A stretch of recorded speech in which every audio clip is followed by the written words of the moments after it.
Hey guys, it's Eric back here with another video, and we're in Solstice Tavern, and today we're going to do something with the Megacade that I've been wanting to do for a while, ever since I got my Omega drives. So today we're going to talk about what you can do with your old Manhattan Project drive. Alright, let's get it done.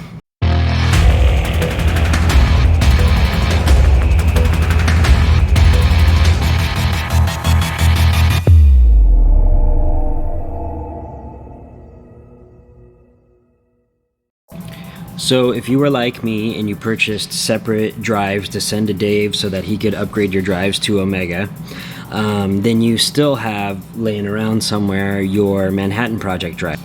So I've got it here. So this means I've got a 16 terabyte drive just kind of sitting around, and I don't want it to sit around. It's a decent drive. It's a Seagate 16 terabyte drive.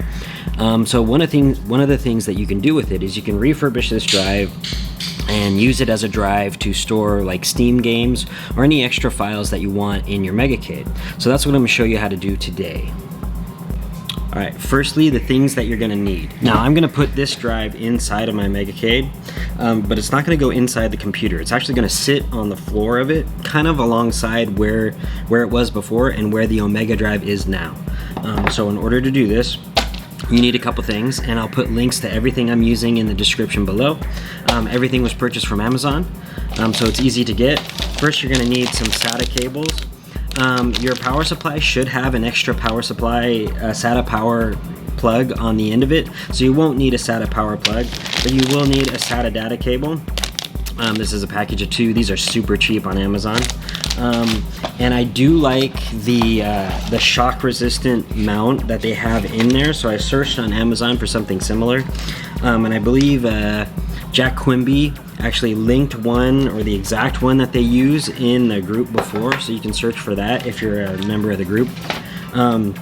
Anyway, this is the mount that goes on the bottom. It's got some screws that come with it. It's a shock resistant mount. You can install these side rails on the side of the drive, and I'm going to show you how to do that. And then you can put this mount in the bottom of your Megacade, and that just it prevents your drive from experiencing any vibration or shock, because it's got these rubber grommets here, and they kind of move around, but they keep your drive stable, and it's just right in there. Once we get the drive actually physically put into the Megacade, I'm going to show you what to do with it to get it started in your system and have it work as your storage drive for your Steam games. Alright, let's do it.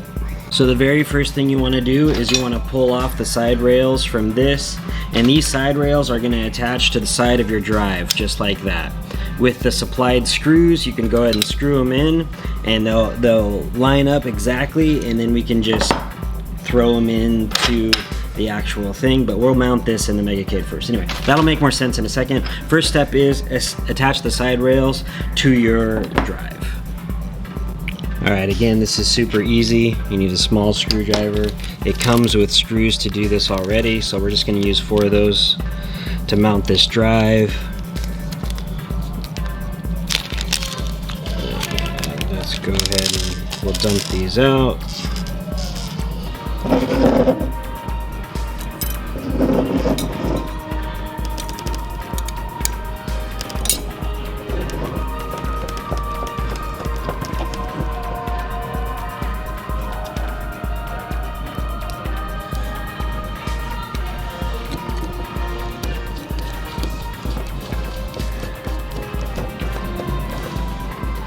Okay, so that's one rail attached.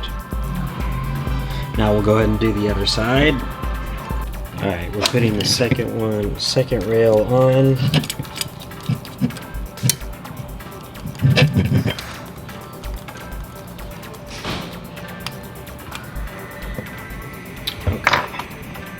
The important thing to remember is that this is not a solid state drive, so this actually has moving read heads and platters inside of it, so you don't want to jostle it around too much. But this is what it looks like with the 2 rails attached. And you want to make sure that the side horizontal lips are actually the same side as the label. The reason for that is this is going to sit right in here, right in here, not like this. We'll put it permanently in place so you can see it better, but it's gonna sit basically like that. And these rubber grommets prevent it from getting shock or experiencing too much vibration and whatnot in your cabinet. Not like you're gonna be moving your cabinet around all the time, but if you do slide it back and forth and stuff like that, it can experience some movement. And this little mount prevents that from affecting your drive. So that's how that works. The next step is going to be actually deciding where the drive is going to go inside the cabinet, making sure all the cables can reach, and then mounting this in place. And I'm just going to use a couple wood screws here to mount this plate to the bottom of the cabinet.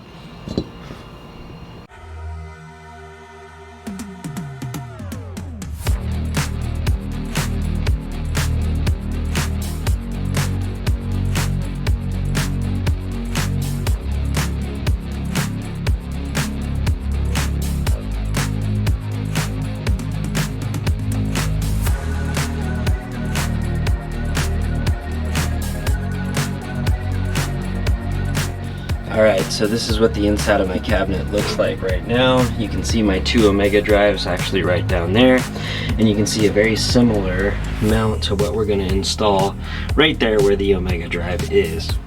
So we're just going to decide right now where we're going to put this one, and honestly it'll probably just go great right there. Actually I probably want to move it a little bit closer, just to make sure all the power supply lines reach it. So maybe we'll just put it right here.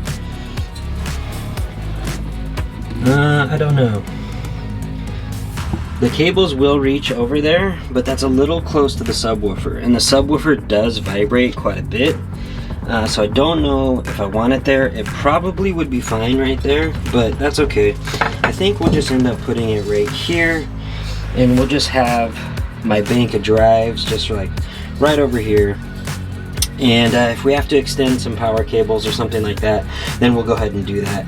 I don't believe we'll have to do that, but yeah, shouldn't be too big of an issue. We do have a line that we can extend over here. Yeah, shouldn't be a problem. Oh, actually, you know what? You know where's a better spot for it? I got a better spot for it. So what I'm actually going to do is I'm going to lift the cables. Let me show you. Let me move some light. So what I'm going to do is I'm going to lift those cables right here, because those are just resting there on the floor of the cabinet, and I'm going to put this right over here. That way it's super easy for the cables to get to it, and it's far enough away from the subwoofer that it shouldn't be an issue. But yeah, that's where I'm going to mount it. So yeah, I'll show you guys mounting it right now, and then we'll get it plugged in, and then we'll deal with the software side.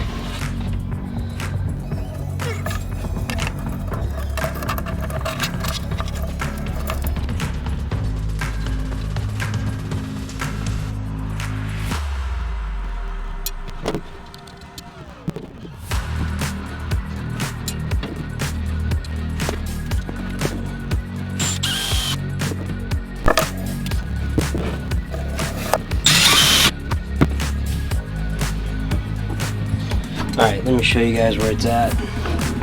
So it's right there. I hope you guys can see it. Yeah, right there, right underneath the cables. I'm just going to put the drive in, and then I'll show you what it looks like with the drive in there. Alright guys, so that's what it looks like with the drive in place. It's right there. You can see the 2 Omega drives right here. This is the boot drive, storage drive, and then I've got the extra storage drive over here. This is my old Manhattan Project drive.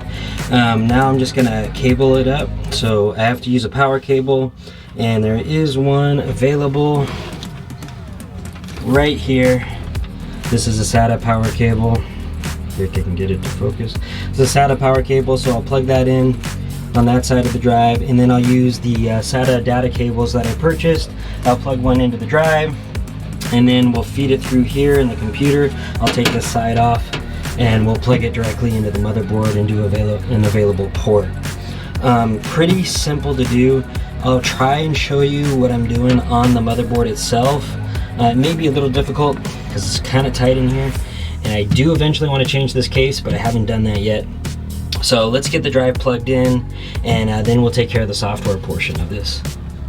So the really cool thing about the case that Dave gave me, and I think he puts these in most of his Megacades now, is it's pretty modular. It's got a large fan right there in the front, but you can take off all of the sides, including the top, which is super cool. And you can basically, as Arcade Adam would say, run naked, which is without any of the sides on it. And sometimes that's better for ventilation and whatnot. Looking at it now, it's super tight in there, but if you look right there, there's actually a SATA port, and I'm gonna plug the cable into it so you can see where it's running to and how it's gonna come out, so it'll make more sense. Yeah, but let's get it plugged in. Okay, so now it should be a little easier to see. This cable that's sticking up right here, this is the SATA cable I just plugged in. And I don't know if you can see the port, but it's right down there on the motherboard. And then it's gonna come out, it's coming out of the case right here, so I can put the top cover back on. I may remove the sides of the case just for better ventilation, but I do want to leave the top on. Just don't want dust falling into the CPU fan right there from the top, since sometimes I do work on the top side of the cabinet. So yeah. I'm gonna plug in the end of the SATA cable, which is right there, down to the drive down there, and then we'll get the power plugged in as well, and then it's time to boot it up. Alright, so the number one thing you want to remember whenever you're working inside of the Megacade, if you're installing something new, if you're moving something around, make sure that you don't jostle any of the connections that are already connected. Just make sure, check in, make sure at the end of the time that everything is tight, everything is still plugged in, otherwise you're going to run into problems when you try to start it up. Alright, now that we've got the hard drive mounted inside, let's go ahead and close up the Megacade, we'll move it back into place, and then we'll get it started up.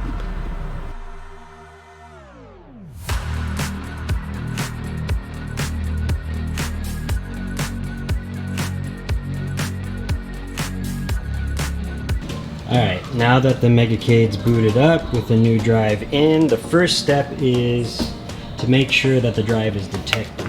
So we're going to go down here to this little folder, and you're going to click on that.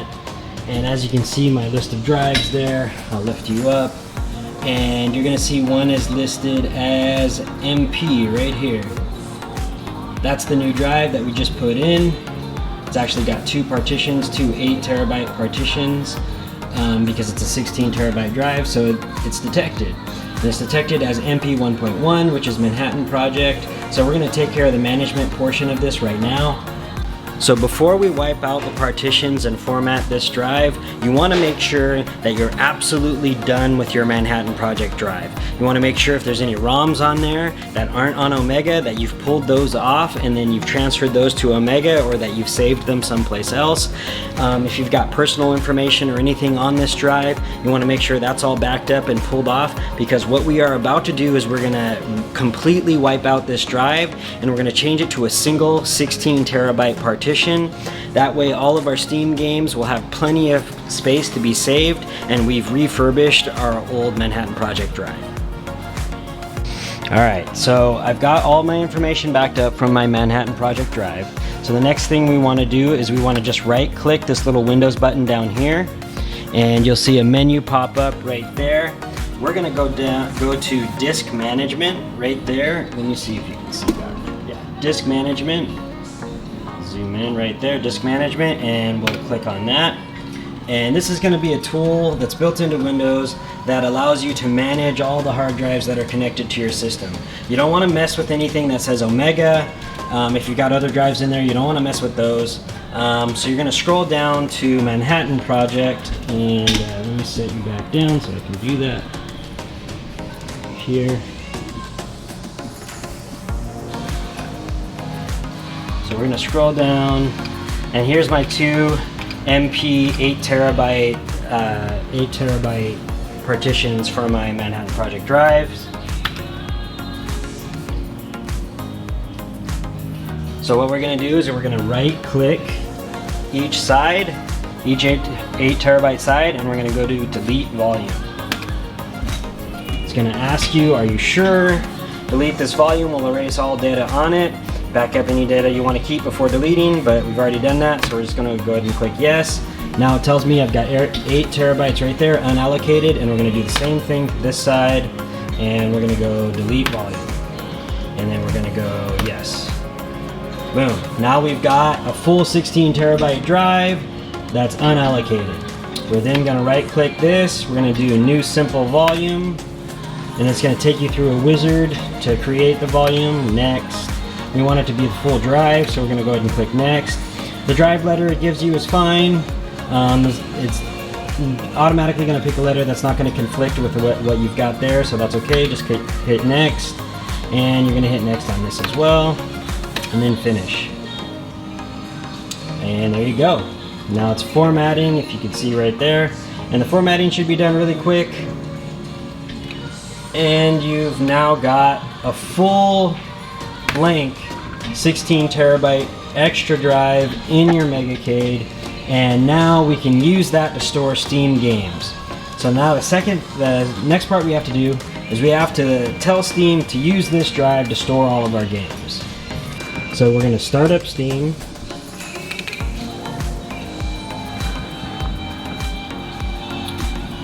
Steam is going to launch in big box mode, or what do they call it? Big screen mode. Steam is automatically going to launch in big screen mode, so we want to exit that. You can probably do this from big screen mode, but I don't know how, and I'm more familiar with the regular one. So to exit big screen mode, you just go up to the upper right corner, hit the power button. Oh, big picture mode, that's what they call it. We're gonna go exit big picture mode, and it's gonna boot up regular Steam. All right, now we've got Steam up here. This is regular Steam.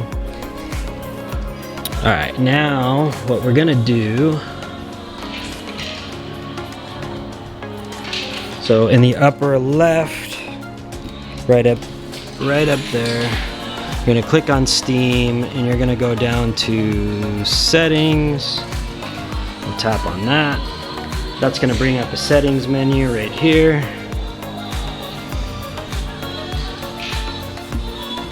We'll move it into place so you guys can see what's going on.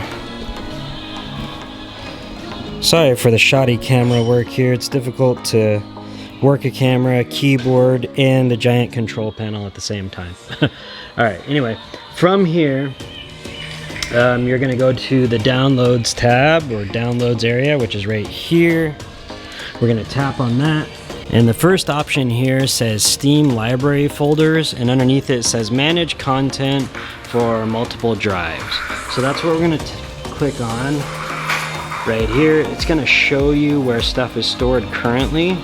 But we're going to click this little plus button, add a new Steam library folder. We are going to select this drop down. We're going to select F. That's our new drive. We're going to go to add right there.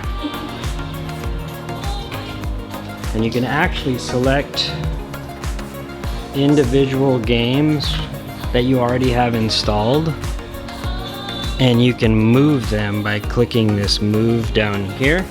I'm not going to do that right now. Sorry. Once you have your new drive added up here at the top, you're going to click on it. That's going to bring it up here, and then you're going to click this little 3-dot button, and you're going to go to Make Default. Go ahead and tap on that, and that's going to make it your default storage drive for Steam games. Now let's test it out with a game that doesn't take too long. I'm gonna do the original Quake, just because I like that game. It's probably on the Omega Drive already, but that's fine. This is just a test. So we'll tap Install, and right here you can tell available disk space right here, 14.9 gigabytes. Or 14.9 thousand gigabytes, which is the 15 terabytes or the 16 terabyte drive that I just set as my default. I'm going to go ahead and click next. I'm going to click I agree, and it's going to install right there to the default drive. Alright guys, so you just watched me install and refurbish our old Manhattan Project storage drive and put it into the arcade cabinet and set it as the default Steam directory. So all of our Steam games are now going to be saved to that drive. We've got 16 terabytes of free storage, which is plenty of storage. I know that current games are getting larger all the time, so you may eventually need more storage, but at least 16 terabytes will get you by for a while. And other than the cost of a cable and a little mounting bracket, you didn't pay very much. At least you didn't have to buy a brand new 16 terabyte drive. I hope you found that video helpful. Please join me on the next one. Like and subscribe if you enjoyed the video. And yeah, till then, happy gaming.